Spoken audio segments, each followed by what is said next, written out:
Mes chers collègues, aujourd'hui, à l'occasion de la RPN salaire, les salariés de la sécurité sociale sont massivement en grève dans les organismes sur l'ensemble du territoire, mais également vous êtes nombreux rassemblés devant l'UCANS pour rappeler à l'employeur l'urgence à répondre à une revendication légitime, l'augmentation significative de la valeur du point.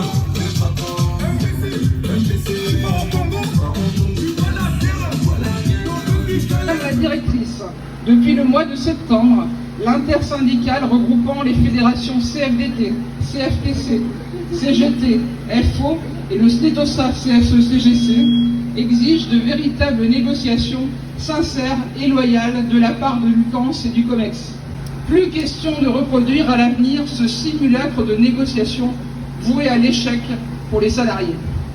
Le 30 novembre, le gouvernement, par le biais de sa première ministre, qui pourtant enjoint les entreprises privées d'augmenter les salaires, a confirmé son mépris des revendications des salariés du régime général de la sécurité sociale en refusant de recevoir l'intersyndicale. Les fédérations exigent la compensation de la perte du pouvoir d'achat par une véritable augmentation significative de la valeur du point au 1er janvier 2024 qui, à minima, doit tenir compte du niveau d'inflation. Avez-vous aujourd'hui, Madame la Directrice, des réponses nouvelles et positives à apporter à nos revendications?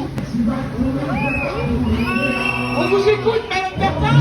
Bonjour à toutes et à tous, et bravo pour votre mobilisation d'aujourd'hui avec la présence, je l'ai vu, de camarades de toute la France. Votre mobilisation, elle est importante parce qu'elle montre qu'aujourd'hui, le problème en France, c'est pas l'immigration. Le problème en France, c'est qu'on ne vit plus de son travail.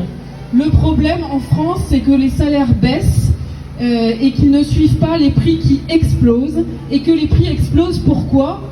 Parce que les profits sont toujours plus importants et que les multinationales se gavent. Votre mobilisation, elle est importante aussi pour dénoncer l'hypocrisie des doubles discours. On entend matin, midi et soir les ministres du gouvernement qui, quand ils ne parlent pas immigration et ces prétendus problèmes qui mineraient la France, et quand ils sont obligés à parler salaire, essayent de faire des leçons de morale au patron en disant oui, quand même, c'est pas bien d'avoir des minima conventionnels inférieurs au SMIC, oui, quand même, il faudrait augmenter les salaires. Oui, c'est vrai, mais ce qu'il faudrait, c'est que l'État commence par balayer devant sa porte. Aujourd'hui, les minima conventionnels qui commencent en dessous du SMIC, c'est pas seulement dans des entreprises privées, c'est aussi à la sécurité sociale. Donc que l'État commence par prendre ses responsabilités et par agir sur vos salaires. Votre mobilisation, elle est importante aussi parce que les salariés de la Sécu sont à 80% des femmes. Et c'est pas pour rien que les salariés de la Sécu sont sous-payés. Et donc ce même gouvernement, ces mêmes directions aussi, qui passent leur temps à nous dire que oui, quand même, l'égalité salariale, les inégalités, c'est pas normal, il faut agir contre. Ben pareil, là, c'est pas le balai qu'il faut passer devant la porte, c'est le Karcher. Alors on lâche rien, continuons comme ça. Alors, bon, déjà, on est déjà désolé d'apprendre ce qui vous est arrivé. Apparemment, les forces de l'ordre n'ont pas pu conserver leur sang-froid. Enfin, pour en revenir au sujet du jour, alors on est vraiment... D'ailleurs, on préfère franchement être avec vous. On a mis fin à la réunion, enfin en tout cas ce simulacre de négociation. On a compris très rapidement qu'on n'était pas du tout, qu'il y avait une divergence de fond avec l'employeur. On ne partage pas du tout les mêmes sujets. Nous, on avait une urgence des fins de mois. On demandait l'augmentation de la valeur du point. Et en fin de compte, ce qui est annoncé, c'est que il y a une notification de la RNPP au niveau de 2,11%. Alors, je ne vais pas rentrer dans la technique, mais avec les effets reports, ça rend a priori impossible une mesure collective sur la valeur du point en 2024.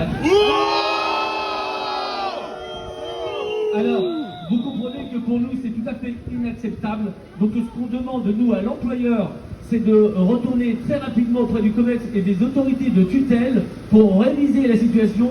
On demande une nouvelle réunion de négociation loyale et sincère.